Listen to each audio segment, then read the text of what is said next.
శుక్లాంబరధరం విష్ణుం శశివర్ణం చతుర్భుజం ప్రసన్నవదనం ధ్యాయేత్ సర్వవిఘ్నోపశాంతయే. సంధ్యార్చనాది విధాన వర్ణనం.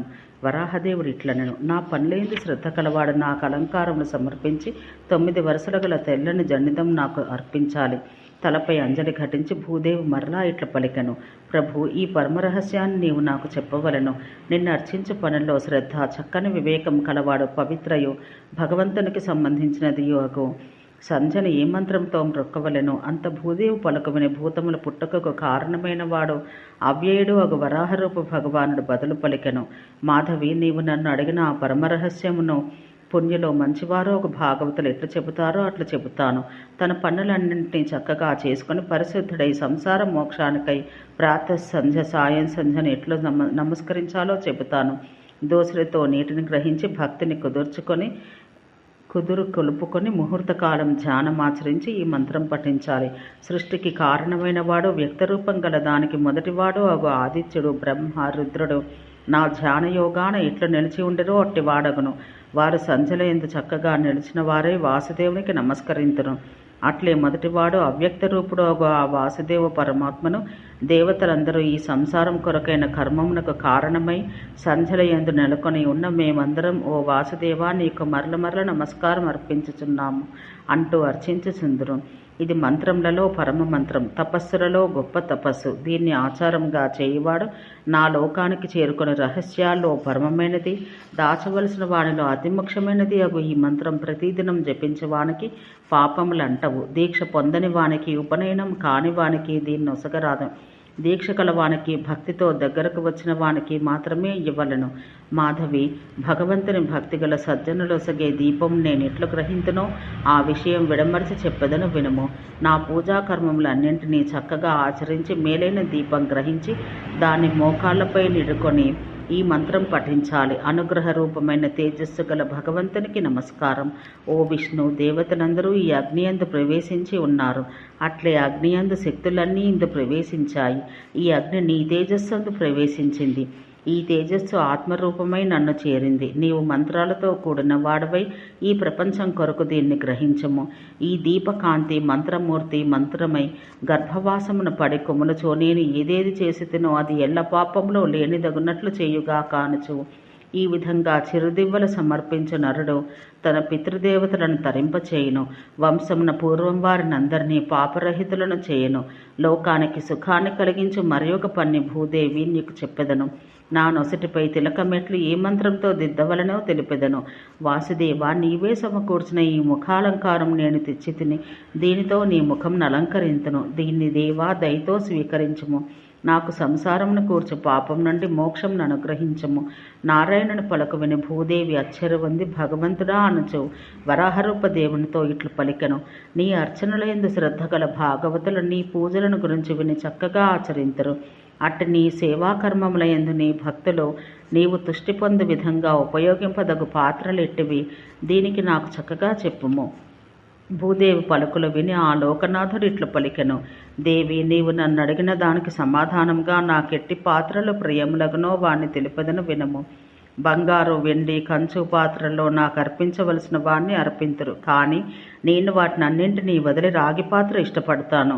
నారాయణుని ఈ మాట విని ధర్మకామగు వసుంధర లోకనాథురగు జనార్దనునితో తీయని ఈ పలుకులతో, జనార్దన, బంగారు, వెండి, కంచు పాత్రలను వదిలి నీవు రాగి పాత్రలను ఎట్లు ఇష్టపడతావో ఆ రహస్యం నాకు చెప్పుము అని పలికెను. అంతటా భూదేవి మాటలు విని మొదటివాడు అవ్యక్తుడు అవ్యయుడు లోకాలలో అందరికీ కోరదగినవాడు శ్రేష్ఠుడు అగు నారాయణుడు భూదేవికి ఇట్లు బదులు పలికెను, పుణ్యురాల, నాకు రాగి పాత్ర ఎలా ప్రియమైనదో చెప్పెదను. మనస్సును చెదరకుండా చేసుకొని వినుము. ఓ ప్రియదర్శన, ఈ రాగి పుట్టి 7000 యుగాలైంది. కమలపత్రాక్షి, ఆ సమయాన గుడాకేశుడనే మహారాక్షసుడు రాగి రూపు ధరించి నన్ను కొలుచుటకు సిద్ధపడెను. 16,000 ఏండ్లు అతడట్లు ధర్మకామంతో నన్ను ఆరాధించగా నేను అతని తపస్సునకు ప్రీతి నొందుతిని. అంత ఆ రాగి పుట్టిన రమ్యమగు తామ్రాశ్రమాన నేను అతన్ని గాంచి కొంచెంగా మాట్లాడి తిని. అంత అతడు మోకాళ్ళపై నిలిచి నన్నే చింతించుచుండగా నేను అతని గాంచి, గొప్ప ప్రజ్ఞగల ఓ గుడకేశా, నీవు నా పూజయందు నెలకొని ఉన్నావంటిని. ప్రసన్నమగ హృదయం గల నేను ఇంకనూ అతనితో ఇట్లంటిని, మహాభాగా గుడాకేశ, నేను నీకేమి చేయవలనో చెప్పుము. భక్తుడవగ నీ ఎడ నేను మిక్కిలి సంతసించితిని. కర్మంతో భావంతో నీ వేది తడుతువో, నీ హృదయాన ఇష్టమగు కోరిక ఏదో ఆ వరం అడగుము. ఇట్టి నా మాటను విని గుడాకేశుడు చేతులతో దోసిలి పట్టి మిక్కిలి శుద్ధమగు అంతరాత్మతో ఇట్లు పలికెను. దేవా, నీవు నిండు హృదయంతో నా ఎడల తుష్టుడపైనచో నాకు నీ యందలి భక్తి వేలకొలది జన్మముల వరకు గట్టిదై నిలుచుగాక.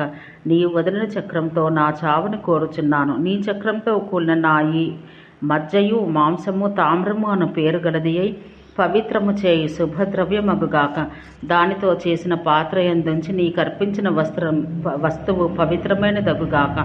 లోకనాథ దేవా, ఇది నా చెదరని హృదయం. ఈ నా తపస్సు గొప్పదిగా తీవ్రమైనదిగా నీవు భావింతువేని, నాయందు ప్రసన్నుడవైతివేని నాకీ వరం ప్రసాదించము. సరియే, అది అట్లే అగును. ఓ ఈ మహారాక్షస, లోకములుండునంత వరకు నీవు రాగియందు నిలుచువాడవై నాలో నెలకొన్నవాడవగదువు అని పలికితిని. గుడాకేశుని తపమిట్టిది. అతడే రాగి అయ్యను. అతనిదెల్లా పాపం లేనిది, శుభమైనది, పవిత్రమైనది, సంసార మోక్షణం కలిగించినట్టుది అగును అని అక్కడ నేను పలికితిని. అతడును తపస్సును నిష్టగలబడయ్యను. వైశాఖ మాసాన శుక్లపక్షాన ద్వాదశి నాడు మధ్యాహ్నమున సూర్యుడు వెలుగొందుచుండగా నా చక్రమునతడు చూచుచుండగా అగ్నిదీప్తి గల ఆ నా చక్రం అతన్ని వధించును. సందేహం లేదు, అతడు నా లోకమున కరుగును. ఇందూ సంశయం లేదు అని ఈ మాట పలికి అక్కడే అంతర్ధానం చెందితిని. చక్రంతో చచ్చు కోరికతో అతడును శుద్ధములు శ్రేష్టములు నాకు సంబంధించినవి అగు పనులు చేయుచుండును. లోకం నుండి మరలిన అంతరంగంతో అతడు ఆ నెల ఎప్పుడు వచ్చినో, చక్రం రాక ఎన్నడో అది నా మాంసములను చీల్చి నన్ను ఎప్పుడు విష్ణువునందు లీనం చేయను అని తలపోయిచు ఉండగా ఆ వైశాఖ మాసం ఈతించెను. శుక్లపక్ష ద్వాదశి నాడు సూర్యుడు నడిమింట ఉండగా ధర్మమును చక్కని నిశ్చయము గల అతడు మనస్సును విష్ణువునందు చక్కగా నిలిపి, ప్రభు, అగ్నివలే మంటలు గ్రక్కుచున్న నీ చక్రం నాపై వదులు వెంటనే నీ చక్రం నన్ను చీల్చివేసి నా ఆత్మను ఒక్కపెట్టిన నీ కడకు తీసుకొని పోవుగాక అని భావించను. అతని మాంసమంతా రాగి, రక్తం, తగరం, ఎముకలు, బంగారం, మలము, కంచు అయ్యనని చెప్పుదురు. దేవి, ఎవడైనను గాని రాగి పాత్రతో నాకు నైవేద్యమిడినచో దాని ఒక్కొక్క మెతుకు వలన కలుగు గొప్ప ఫలం గురించి వినుము. ఆ రాగి పాత్రలో ఉన్న మెతుకులు ఎన్నో, అన్ని వేల ఏండ్లు అతడు నా లోకమున ఆనందమందును. భాగవతుడు నాకు ప్రియమునరింపగోరు నేను ప్రతిదినం నా కొరకు రాగి పాత్రను ఉపయోగించాలి. దీనివల్ల ధర్మం కలుగును. రాగి ఇట్లు పుట్టినది కావర నాకు మిక్కిలి ఇష్టం. దాని స్వరూపం గురించి విశదంగా నీకు చెప్పి తిని. రాగి పవిత్రములలో పవిత్రం, మంగళములకెల్ల మంగళం, శుద్ధములలో శుద్ధం, సంసారం నుండి ముక్తి కలిగించినది. దీక్షితులు విశుద్ధులు ఒక వారు నా సంబంధమగు కార్యములలో నాకు ప్రియమగు రాగినే ఉపయోగించాలి. ఇది దీక్షా విధానం. రాగి పుట్టుక ఇట్టుది. దీన్ని నిండుగా నీకు చెప్పి తిని. మరి ఏమి అడుగుదము? ఓం శాంతి శాంతి శాంతి.